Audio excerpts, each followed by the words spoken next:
wabarakatuh. Mudah-mudahan sehat semua ya.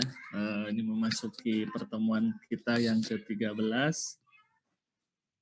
Kita akan membahas terkait linear programming sama salah satu penggunaan dari direct costing gitu ya.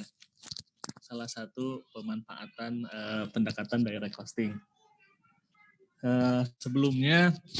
Sebelum masuk ke materi, mungkin perlu disampaikan ya, ujian nanti sudah di-store nih nilai UTS kemarin. Memang betul nih beberapa ada yang tidak selesai ya. Beberapa ada yang tidak selesai, terutama yang soal nomor 5, standar costing nih. Dan kebetulannya nih standar costing ini nilainya cukup besar juga gitu ya. Jadi dari sisi bobot, nilainya cukup besar, jadi cukup mengurangi banyak nilai juga buat teman-teman. Tapi nggak apa-apa, ini karena masih UTS, mudah-mudahan teman-teman bisa memperbaiki di UAS nanti gitu ya. Tapi kalau boleh tahu, ininya apa ya? Lebih ke waktu ya? Mungkin ada yang bisa sharing.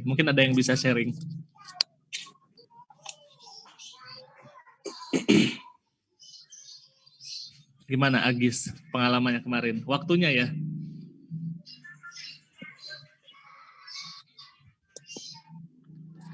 Halo ya Pak. Sharing gimana pas UTS kemarin? Lebih ke waktu pengerjaannya ya yang kurang atau gimana? Ya kalau dari saya pribadi sih ya lumayan tertatih sih Pak mengerjakan soalnya sendiri Pak. Jadi ya entah ya, kalau saya mungkin mengerjakan di awal tuh lebih cepat, mungkin bisa lebih tenang lah. Mungkin terpaku di awal kali ya, kayaknya santai-santai, ternyata waktu udah mau habis gitu kali ya. Iya Pak. Ya, sebagian besar sih nomor 1, nomor 2 itu nilainya bagus-bagus lah ya, sebagian besar gitu. Tapi pas lihat ke belakang ya memang di standar costing terutama ya memang kelihatan waktunya habis gitu, jadi banyak waktunya habis. Tapi beberapa ada juga yang selesai. Ya dari sisi nilai sih distribusi normal ya, mungkin ada yang kurang, kemudian pertengahan rata-rata ada yang bagus juga. Cuman ya ini karena nilai UTS, ya mudah-mudahan teman-teman, terutama mungkin nanti yang nilainya kurang, bisa memperbaikinya di nilai UAS ya. Karena proporsinya kalau nggak salah lumayan besar ya, nilai UTS itu 30%, 35% kalau nggak salah ya. Nilai UTS UAS itu 35%, dan mungkin saya bisa bantu dari sisi nilai aktivitas ya, karena teman-teman kan juga mengerjakan latihan hampir tiap pertemuan. Kemudian ada kuis-kuis. Tapi tetap mohon untuk nilai UAS ya, mungkin dari sisi strategi pengerjaan, selain dari substansi mengerjakan soalnya gitu ya, mengerjakan ujiannya, dari sisi nilainya juga mungkin strategi untuk dalam waktu sekitar berapa ya, 2,5 jam ya kemarin, 2,5 jam atau 3 jam mungkin nanti waktunya, ya teman-teman bisa strategi juga nih, kira-kira berapa menit saya harus menyelesaikan soal nomor 1, nomor 2, dan seterusnya. Tapi saya akan propose juga sih. Kalau nggak salah kemarin 2,5 jam ya waktunya ya? Betul. Nanti saya coba propose nambah setengah jam kali ya, jadi 3 jam. Biasanya sih 3 jam kalau cost accounting. Tapi mudah-mudahan bisa ditambah. Amin. Kaget banget nih Satria.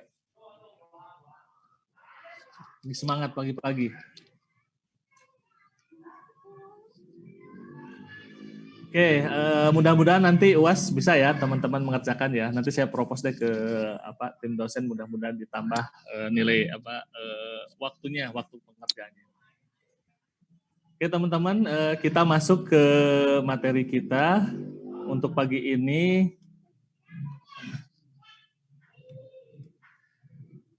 Linear programming ya. Jadi linear programming untuk cost accounting. Jadi ini sebenarnya sama dengan bagian dari DCA gitu ya. Makanya kalau di buku charter linear programming ini jadi appendix-nya gitu ya. Jadi lampirannya bab differential cost analysis, karena memang ini bagian dari pengambilan keputusan. Nah, cuman pengambilan keputusan di sini pengambilan keputusan yang melibatkan berbagai produk serta ada constraint gitu ya. Ada limit-limit. teman-teman sudah mengerjakan soalnya kemarin seperti apa. Jadi di sini ada beberapa eh, produk yang dijual atau yang terlibat di sini, plus ada beberapa limit yang harus kita penuhi.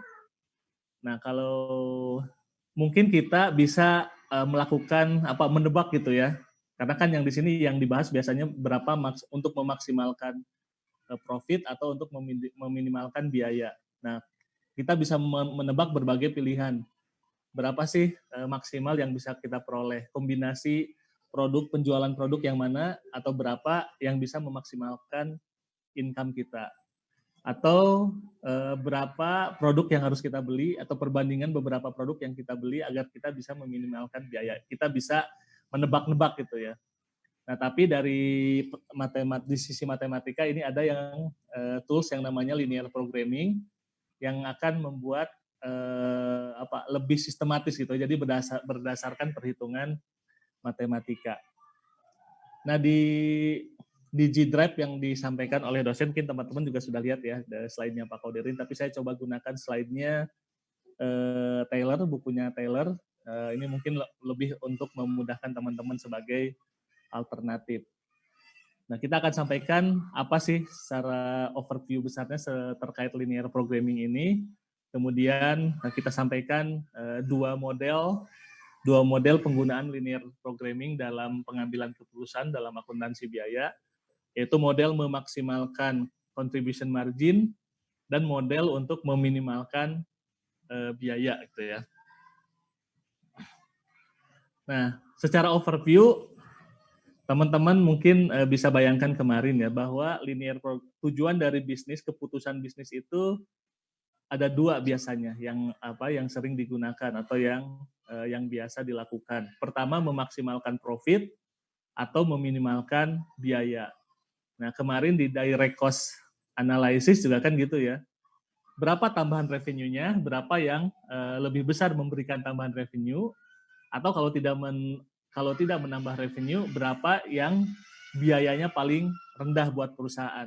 Jadi berapa penghematannya. Nah, secara umum linear programming juga dua model ini yang digunakan bagaimana kita memaksimalkan profit atau meminimalkan biaya. Nah, linear programming ini merupakan teknik analitik di mana dia menggunakan hubungan secara aljabar gitu ya, yang merepresentasikan atau mewakili keputusan perusahaan dengan tujuan bisnisnya apa, kemudian ada resource constraint di situ. Jadi ada persamaan ini melibatkan tujuan bisnis kita apa, nah tapi untuk mencapai tujuan bisnis itu ada keterbatasan sumber daya. Nah, disinilah kita perlu mencari kombinasi sumber daya agar menghasilkan profit, tadi memaksimalkan profit atau meminimalkan biaya. Nah, langkah-langkahnya sederhana. Pertama, mengidentifikasi permasalahan dengan menggunakan linear programming, kemudian memformulasikan model matematikanya untuk problem yang tidak terstruktur, kemudian solve the model dan implementasi. Jadi itu secara umum konsep besarnya linear programming. Nah, hal-hal yang variabel-variabel yang atau dalam komponen ini ada beberapa istilah yang sering digunakan. Pertama, decision variables. Ini variabel simbol-simbol matematika yang merepresentasikan aktivitas perusahaan. Tadi misalnya dua produk. Nah, ini secara matematika produk A, produk B ini kita kasih variabel keputusan misalnya X dan Y gitu ya, atau X1, X2, atau Y1 dan Y2. Kemudian objective function. Nah, objective function ini tujuan perusahaannya yang digambarkan dalam bentuk persamaan matematika. Misalnya tadi 3X tambah 3Y, atau kita memaksimalkan profit dengan persamaan 3X tambah 2Y. Jadi gabungan antara berapa produk X dan berapa produk Y. Jadi objective function-nya itu adalah fungsi yang akan kita cari. Baik untuk memaksimalkan profit maupun untuk meminimalkan biaya. Nah, Yang ketiga, constraint. Nah, constraint ini mewakili keterbatasan sumber daya.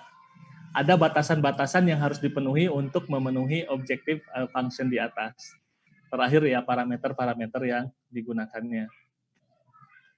Ini langkah-langkahnya. Nah, sebagai contoh, ini pertama kita lihat yang contoh memaksimalkan profit gitu ya. Nah, teman-teman juga sudah kemarin sudah mengerjakan yang exercise 12 ya, exercise 12 memaksimalkan profit. Di sini kasusnya adalah perusahaan Beaver Creek Company, dia memproduksi bowl dan muk dan muk dan mangkok gitu ya, bowl itu mangkok ya. Jadi pertanyaan besarnya atau tujuannya adalah berapa banyak bowl dan muk dan mangkok yang harus diproduksi untuk memaksimalkan profit dengan constraint, ada constraint biaya labor dan constraint materials. Jadi berapa jumlah muk dan mangkuk yang harus diproduksi untuk memaksimalkan profit. Nah, di mana bahan utamanya itu labor dan materials, ada pembatasan. Pembatasannya seperti apa, teman-teman bisa dilihat di sini. Untuk produk bowl, mangkuk, dia memerlukan 1 hour per unit untuk labornya. Sementara bahan bakunya clay gitu ya, tanah liat itu 4 LB per unit. Sementara profit dari penjualan bowl itu adalah $40 per unit. Untuk muk dia memerlukan 2 hour per unit dan clay-nya adalah 3 LB per unit sehingga profitnya 50. Nah, jadi kalau digambarkan seperti ini, jadi untuk menghasilkan muk dan mangkuk dengan profit $50 dan $40 untuk bowl.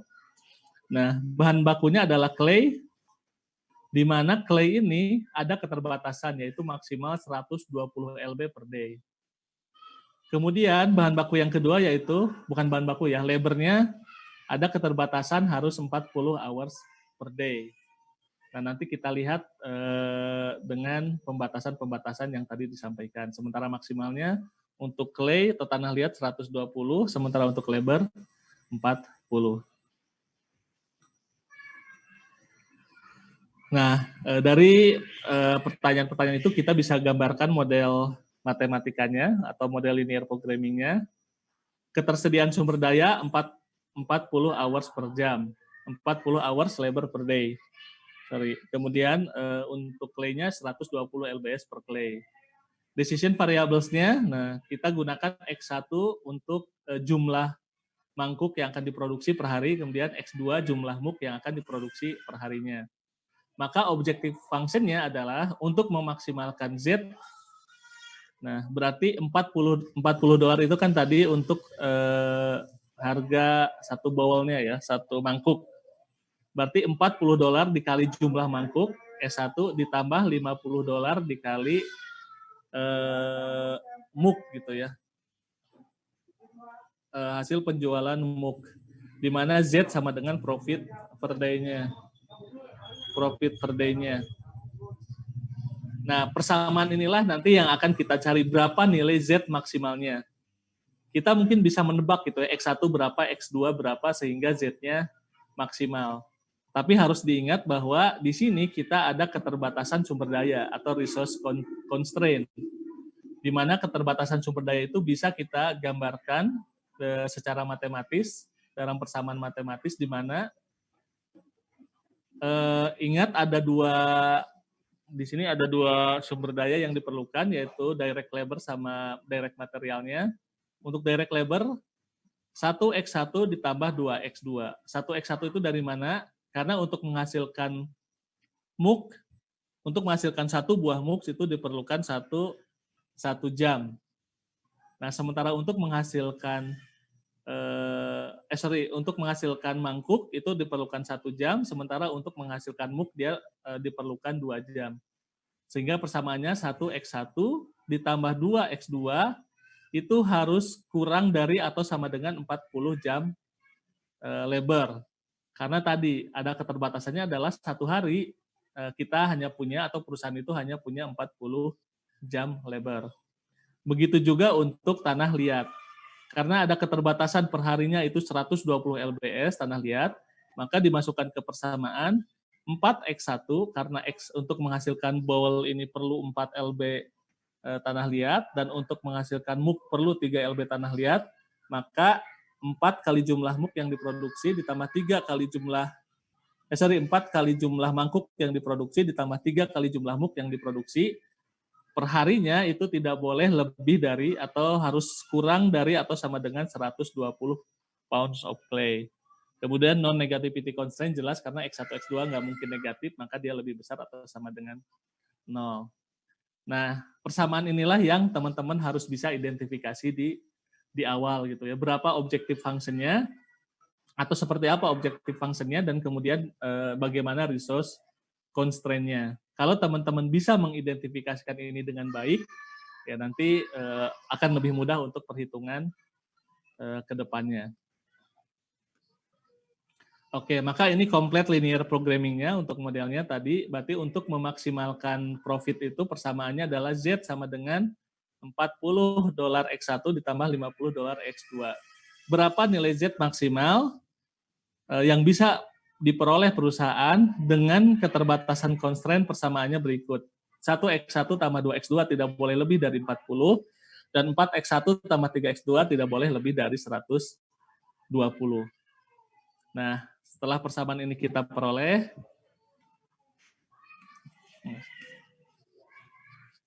nah dari sisi logiknya, nah di sini ada karena persamaannya tadi ada yang sama dengan, kemudian ada yang kurang dari atau lebih dari, maka ada beberapa solusi yang visible dan beberapa solusi yang tidak visible. Tadi saya sampaikan, kita mungkin bisa menebak-nebak gitu ya berapa angkanya. Contoh ini kita bisa nebak. X1 kita katakanlah kita anggap 5 untuk dihasilkan perharinya 5 mangkuk dan 10 muk. X1-nya 5, X2-nya 10.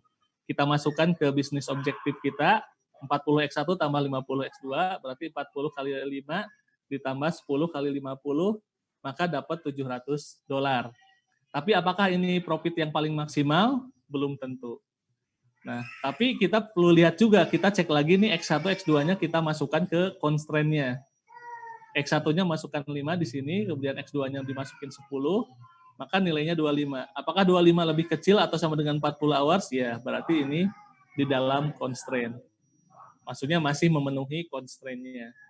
Kemudian untuk clay kita masukkan hasilnya 70, ini masih kurang dari 120, maka ini juga masih dalam constraint. Nah, nilai X1 5 bowl, X2 50 muk, nah ini disebut dengan visible solution. Jadi ada solusi-solusi yang visible, yang memenuhi constraint-nya.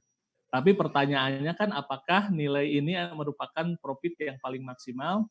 Nah itu belum tentu, karena solusinya itu banyak, yang visible itu pasti banyak. Yang kita harus cari adalah berapa yang paling maksimal. Oke, kalau ada visible solution, berikutnya pasti ada invisible solution, jadi solusi-solusi yang tidak visible.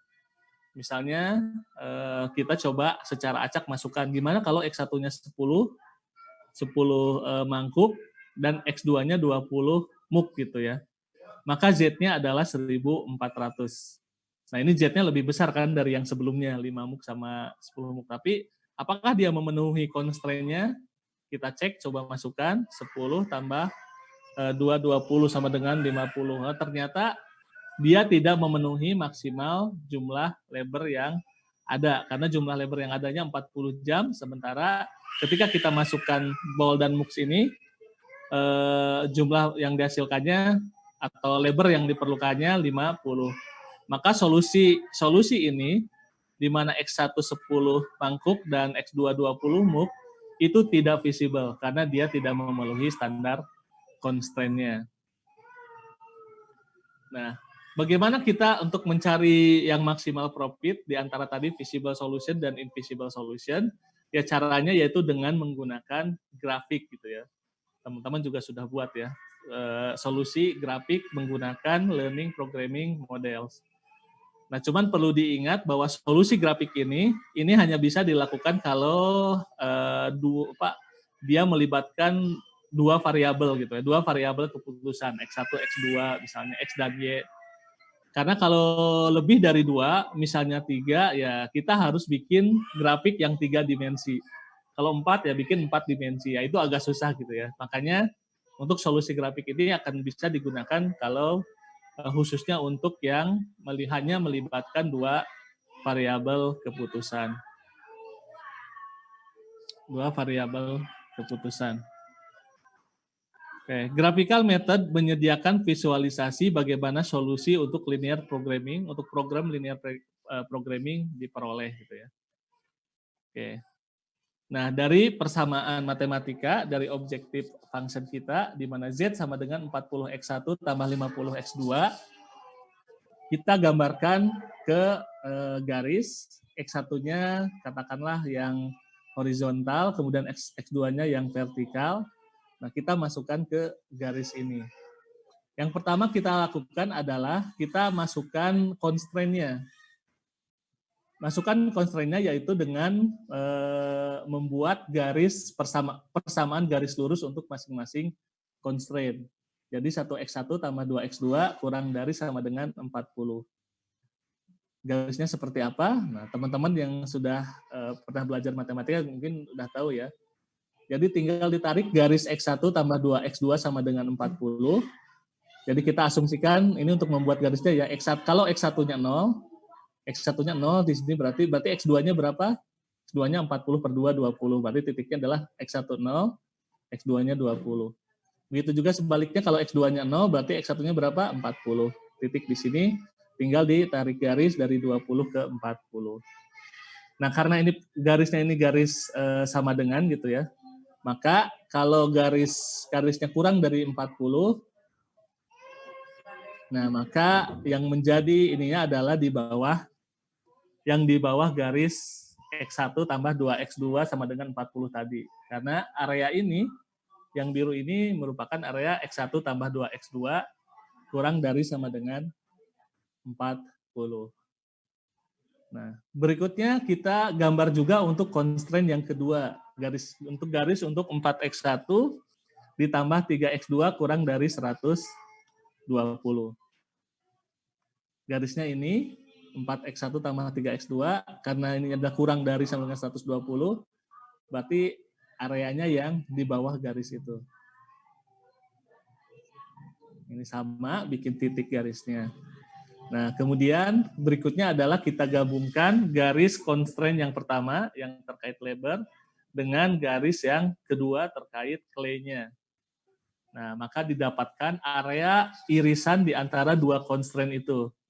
Tadi constraint yang pertama kan ini ya, yang X1 tambah 2X2 sama dengan 40, itu ke bawah. Nah, kemudian constraint yang kedua, garis yang ini ke bawah, maka irisannya adalah di sini. Jadi visible solution-nya adalah yang di area sini.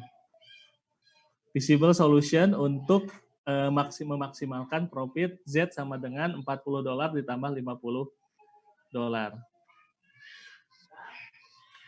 Nah, katakanlah ada titik R, S, dan T. Maka visible solution areanya adalah di titik R.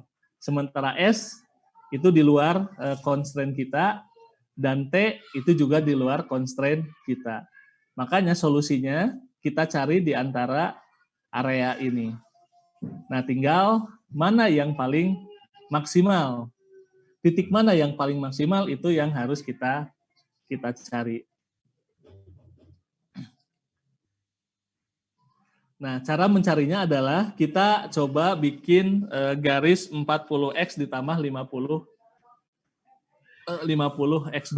Nah, garis 40x1 tambah 50x2 ini kalau kita sebarang misalnya ini bikin 40x1 tambah 50x2 garisnya. 40x1 tambah 50x2 sama dengan 800. Nah, kalau kita terus cari bikin garis lurus, semakin menjauhi 0, maka nilai Z-nya itu semakin besar. Nilai Z-nya itu semakin besar, dalam arti profitnya semakin maksimal.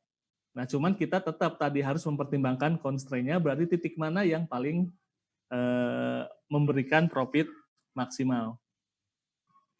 Nah, dari sini kita bisa cukup hanya melihat 3 titik utama kalau untuk mencari profit maksimal di antara area ini.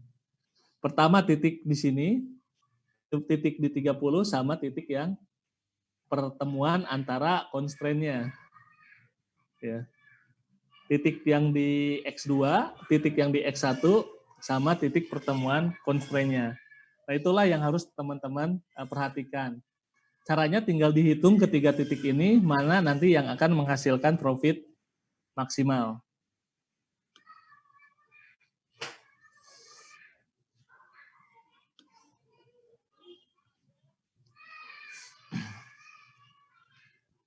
Oke, nah teman-teman tinggal cari tadi titik A, titik B, atau titik C. Titik B ini adalah titik di mana X2-nya 8 dan X1-nya 24. Nanti tinggal kita masukkan ke persamaan bisnis function-nya, mana yang profit-nya paling besar. Nah, dari perhitungan masing-masing, maka kalau di titik A dengan jumlah 0 muk, 0 mangkuk dan 20 muk yang dihasilkan, profitnya dia 1000. Di titik C dengan 30 mangkuk dan 0 muk, maka dia menghasilkan 1200. Dan yang paling besar adalah di titik B dengan membuat atau memproduksi 24 muk, 24 mangkuk dan 8 muk, maka profit yang dihasilkan adalah 1360. Jadi teman-teman tinggal memasukkan X1, X2-nya di titik-titik ini. Mana yang paling besar? Nah, itulah profit maksimalnya.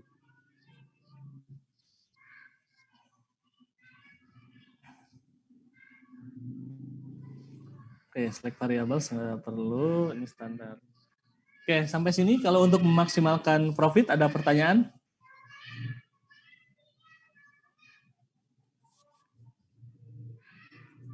Saya ingin bertanya, Pak. Ya, silakan. Saya Farhan absen 22. Iya. Iya, silakan Farhan. Ini kan inti dari pelajaran ini kan yang tadi kita kan mencari titik potong maksimum ya, Pak? Ya, mencari bukan hanya titik potong. Oh iya, benar sih titik potong akhirnya ya. Iya kan? Nah, X1 dan X2. Di cara pertama kan tadi kita nyarinya nebak-nebak tuh, Pak. Terus lanjut ke cara kedua itu kita pakai grafik. Nah, pertanyaan saya, bisa nggak sih Pak kalau ini dicari secara matematis? Ya. Jadi kita nggak usah bikin grafik, bisa kita hitung langsung. Tapi permasalahannya kan secara matematis itu tadi hanya untuk mencari titik potong ya. Dalam arti titik potong di antara dua persamaan yang constraint ya, Farhan ya. Ya, nah itu kan bisa ketemu ya, berapa X1-nya, berapa X2-nya gitu. Nah, cuman permasalahannya kadang yang maksimal itu bukan di titik potong. Paham nggak maksud saya? Sorry, saya kembali. Oh, bisa jadi ini ya, di titik. Bisa jadi yang titik persimpangan ini nih, di X2-nya, yang 020, atau di titik X130 gitu ya. Jadi tetap teman-teman harus nanti menghitungnya, memasukkan ke bisnis function-nya di tiga titik ini. Nah, nanti mana yang paling besar. Jadi titik perpotongan ini, titik B ini, tadi yang dimaksud Farhan yang ini kan, titik perpotongan ini kan? Kalau misalnya titik potong sih, iya kalau titik potong kayaknya bisa kita cari ya pakai apa? Secara matematis kan bisa juga ya. Tapi ada nggak sih Pak kalau langsung titik maksimal gitu secara matematis? Oke, kalau ada caranya nih saya minta juga kasih tahu gimana caranya. Teman-teman yang bisa tahu. Kalau nggak salah tuh dulu saya belajar matematika, kayaknya ada caranya tapi saya lupa deh Pak. Ya, kalau ada mungkin bisa lebih baik gitu ya. Tapi kalau dari sisi ini, intinya kalau dari sisi konsep ya, pertama kan visible solution-nya di sini lah ya gitu, di sini. Nah, titik maksimalnya itu adalah alternatifnya kalau nggak di titik X2 ini, di titik C ini, di titik X1 ya, atau di perpotongan di antara dua titik constraint ini. Tapi itu tadi, apakah sudah pasti yang titik B ini merupakan titik maksimal? Itu belum tentu. Makanya harus dicari dulu titik A sama titik C-nya. Nah, nanti tinggal dipilih mana yang paling besar. Ada ya secara matematis ya? Saya juga udah lupa, udah lama nggak belajar matematis. Kalau nggak salah sih. Tapi kalau boleh ada sih mungkin boleh share ya, mungkin Farhan nanti atau siapapun mungkin bisa share juga ke kita, ke teman-teman juga. Mau nanya Pak, kalau misalnya di UAS ini biasanya kita disuruh ngegambar grafik kayak gini atau boleh tanpa grafik gitu, Pak? Ya, biasanya sih disuruh juga sih biar dapat gambarannya. Oh, disuruh gambar ya? Oh ya udah Disuruh berarti gambar. nggak perlu juga sih. Kan harus Tapi gambar lihat juga. aja. Betul, tapi lihat aja nanti tergantung di soalnya disuruh apa tidak ya. Tapi secara umum sih disuruh gambar juga gitu ya. Tapi kalau enggak ya silakan aja kalau punya cara misalnya secara matematis gitu ya, ada yang lebih cepat nyarinya, cuman ya itu yang saya bayangin sih secara matematis itu dia baru dapat titik potong ini ya di sini ya. Tapi nggak tahu ya kalau soal aljabar. Nah, iya. Ya mungkin nanti teman-teman bisa share lah. Intinya kalau di soal UASnya nanti disuruh gambar ya tetap harus gambar gitu ya. Cuman kalau enggak ya kalau memang punya cara yang lebih cepat menggunakan matematika, asal clear aja ya dijelaskan juga gitu ya. Jangan tiba-tiba muncul aja. Oh iya siap ya, Pak. Kasih asumsi atau kalau kasih apa perhitungannya seperti apa sehingga nanti dalam memeriksa pun kita bisa kelihatan arahnya gitu. Oke, makasih Farhan. Silahkan share ya. Halo, kalau Pak. Ada cara matematika. Silahkan, Tasya ya. Iya Pak, jadi kalau saya pernah belajar di waktu SMA dulu ada cara cepatnya Pak. Cuman ini sebenarnya kurang lebih sama yang pakai grafik. Jadi kan untuk menentukan titik B yang di sini, kan kita nyari titik potongnya. Jadi kalau misalnya kita nggak mau pakai grafik langsung aja, itu bisa kita caranya dengan mengeliminasi persamaan yang dalam garisnya Pak. Jadi misalnya kayak garis yang pertama sama garis yang kedua itu kita eliminasi dan kita cari X sama Y-nya itu berapa gitu. Nanti di situ kita bisa nyari, di situ kita bisa dapat nilai B itu berapa gitu, titik potongnya. Gitu Pak, ya, kalau cepatnya. Betul, Tasya. Kalau itunya betul. Kalau untuk mencari titik potong B-nya memang seperti itu ya, lebih mudah. Maksudnya nggak perlu ditarik dari grafiknya. Kalau ditarik kan mungkin kadang mungkin nggak pas juga. Tetap untuk mencari titik X1, X2-nya ya memang harus seperti itu. Jadi dimasukkan, kita saling mengeliminasi sehingga dapat X1, X2-nya. Cuman ya itu tadi permasalahannya. Titik maksimumnya potong gitu B loh, ini, betul. Titik potong B ini belum tentu dia yang titik maksimum. Jadi tetap harus dicari titik A-nya berapa, titik B-nya berapa, titik C-nya berapa, nanti dipilih. Nah nanti kalau nembak misalnya titik B itu, dan kebetulan memang titik maksimum ya nggak apa-apa. Cuman ketika langsung nembak di titik B dan ternyata dia tidak maksimum, ya nantinya jadi salah juga gitu. Jadi tetap persamaan matematika tadi yang saling mengeliminasi bisa digunakan untuk mencari X1, X2 di titik B. Itu bisa ya, Tasya, Farhan, dan teman-teman yang lain. Tapi tetap nanti harus dimasukkan ke business objection-nya, business function-nya. Z40X1 tambah 50X2-nya gitu. Titik A, B, dan C ini. Nah, nanti baru dipilih mana yang paling memberikan profit yang paling besar. Concern-nya itu tadi, jadi pertemuan titik B ini, itu belum tentu dia menjadi titik yang paling maksimal. Oke, gitu ya. Ada pertanyaan lain untuk ini? Sebelum ke yang minimal, kayaknya yang contoh kasus minimal itu, dia titiknya bukan di titik perpotongan deh, nanti kita sampaikan ya. Oke, kalau tidak ada, ini karena Zoom-nya malu juga ya, kita ganti Zoom-nya cuma 40 menit. Tapi nggak apa-apa ya, sekalian istirahat dulu, kita tutup dulu untuk yang maksimal ini, nanti kita coba bahas kasus yang minimalnya. Minimize biayanya. Tapi intinya ini adalah kita mencari profit maksimalnya gitu ya. Nanti ada satu lagi kita mencari biaya yang paling minimal.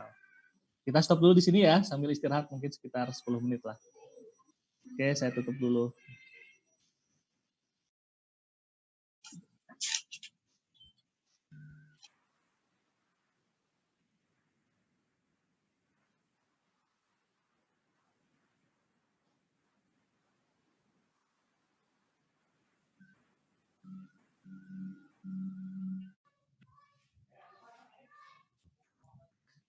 Oke, teman-teman kita lanjut ya, sambil menunggu yang lain. Nah, tadi adalah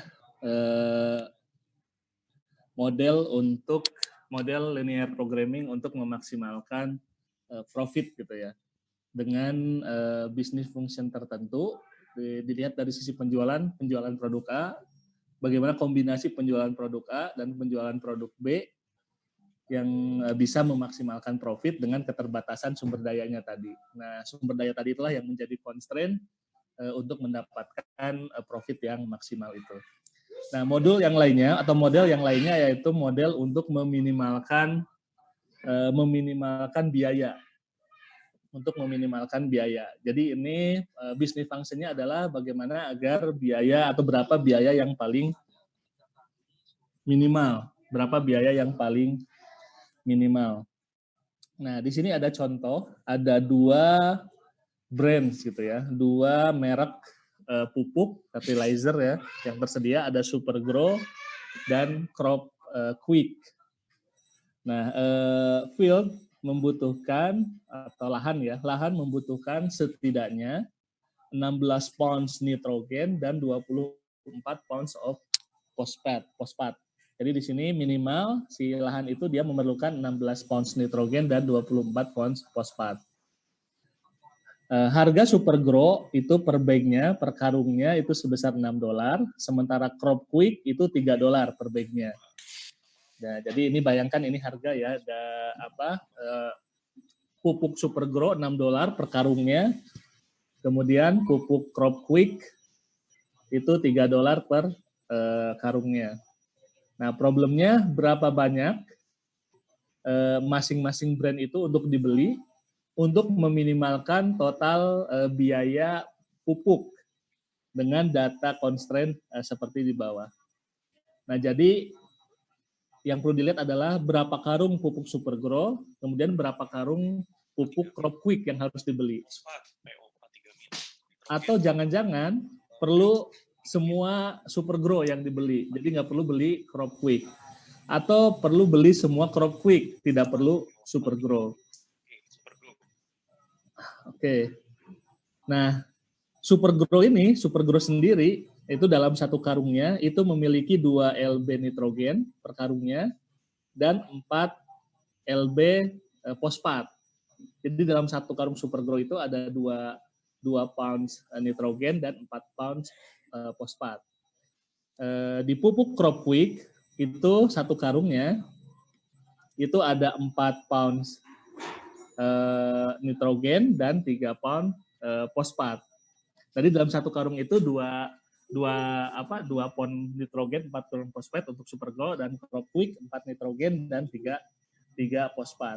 Nah, sementara tadi kita lihat setidaknya lahan itu dia memerlukan minimal 16 pound nitrogen dan 24 pounds of fosfat. Oke, teman-teman sudah bisa membayangkan ya kasusnya ya. Nah, kalau divisualisasikan seperti ini, jadi dari karung Supergrow yang harganya $6 itu satu karungnya, dia terdiri atas 2 pound nitrogen dan 4 pound fosfat. Sementara pupuk Crop Quick yang harganya $3 per karungnya, itu di dalamnya ada 4 pound nitrogen dan 3 pound fosfat. Nah, sementara lahannya ini minimal dia perlu 16 pound nitrogen dan 24 pound fosfat. Oke, nah teman-teman sudah bisa memahami ya. Jadi lahannya itu dia perlu minimal 16 pound nitrogen dan 24 pound fosfat. Nah, decision variables-nya kita gunakan variabel X1, X2.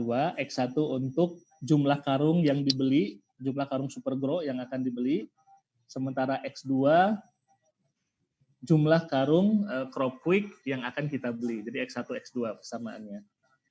Objektif functionnya, bisnis functionnya yaitu minimize Z. Berapa Z yang paling minimal? Ingat ya, Z yang paling minimal dari $6 kali berapa karung Supergrow dan $3 kali berapa karung Crop Quick. Gitu ya. Jadi ini berapa nilai yang paling minimal. Nah, ini yang akan kita cari. Berapa karung Supergrow dikali harganya, berapa karung Crop Quick dikali harganya. 3. Di mana 6X1 cost of bags of Supergrow, 3X2 cost of bags of Crop Quick. Ini yang akan kita cari. Cuman ingat, di sini yang kita cari adalah minimalnya. Berapa Z yang paling kecil. Constraint-nya adalah 2X1 ditambah 4X2. Ingat, constraint-nya adalah kebutuhan nitrogen lahannya.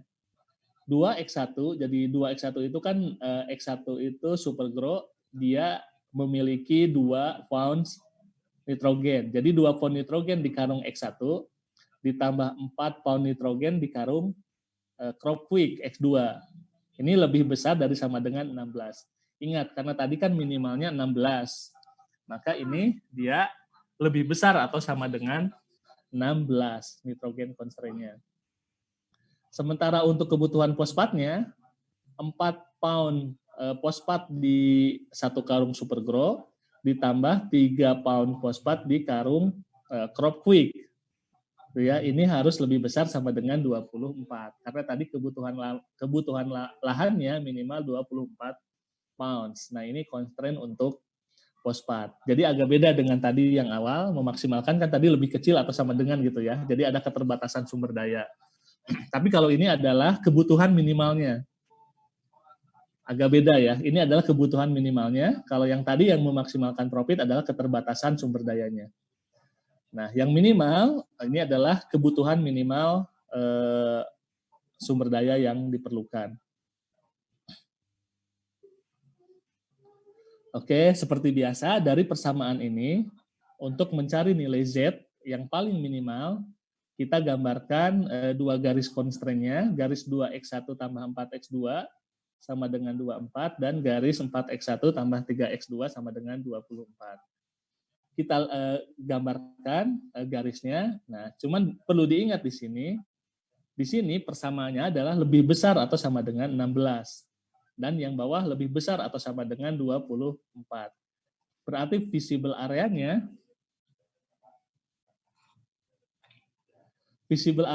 adalah perpotongan titik ini kemudian ke atas karena dia maksimal. Kalau tadi kan ke bawah ya karena dia lebih kecil sama dengan, kalau ini ke atas karena dia lebih besar atau sama dengan 16 dan 24 di atas kedua garis ini.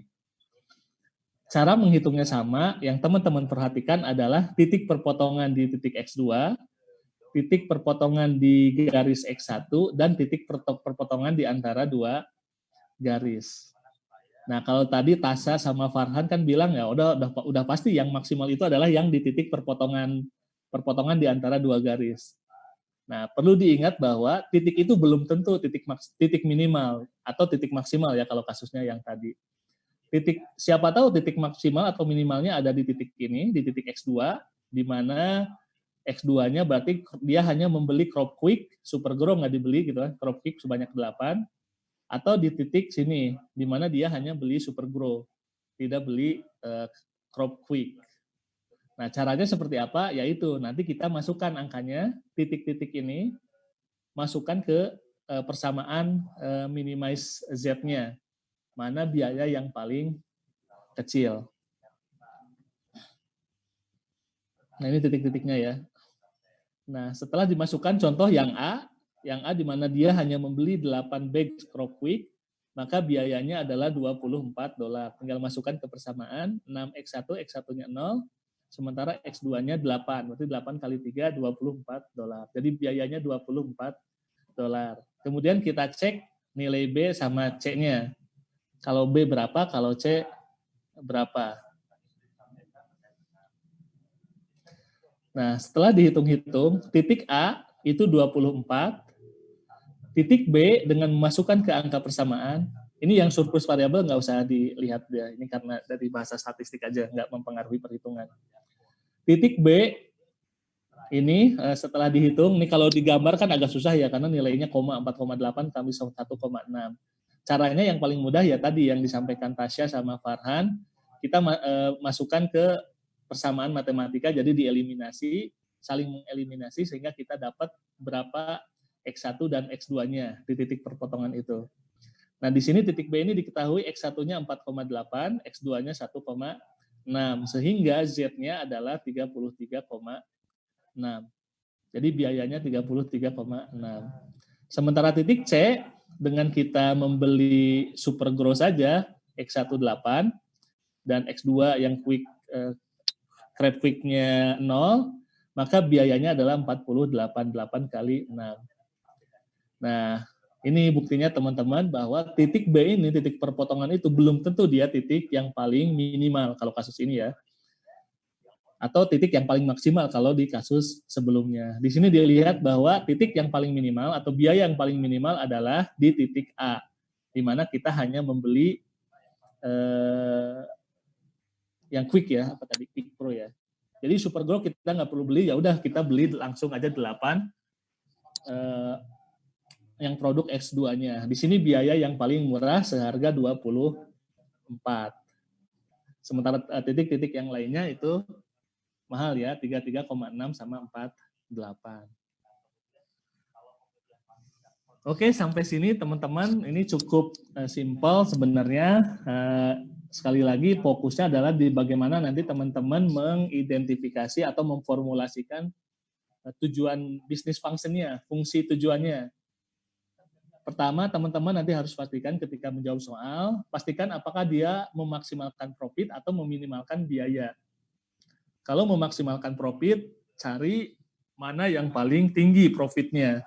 Kemudian bikin persamaannya dan lihat constraint-nya. Tadi untuk memaksimalkan profit, constraint-nya adalah keterbatasan sumber daya. Jadi biasanya persamaannya kurang dari atau sama dengan gitu ya, kurang dari atau sama dengan. Kemudian kalau meminimalkan, constraint-nya adalah kebutuhan minimal. Dan yang dicari adalah biaya yang paling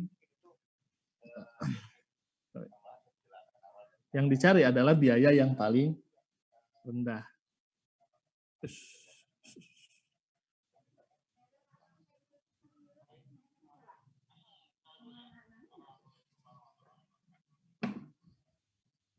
Bentar teman-teman, ada error.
Ya, teman-teman semua, atas nama pribadi dan kelas, saya ucapkan selamat ulang tahun untuk Sevilla Julieta Arisanti. Semoga Sevilla semakin keren, semakin cakep, dan terus menjadi partner untuk kita semua.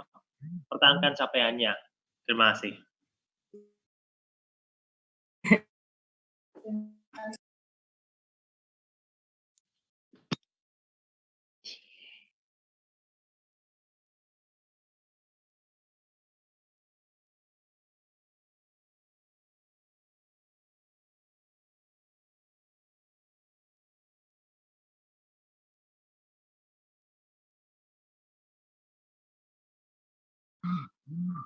Sekar udah mendingan, Sekar?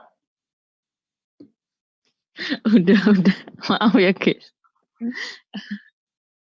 Oke. Gimana Sekar? Iya.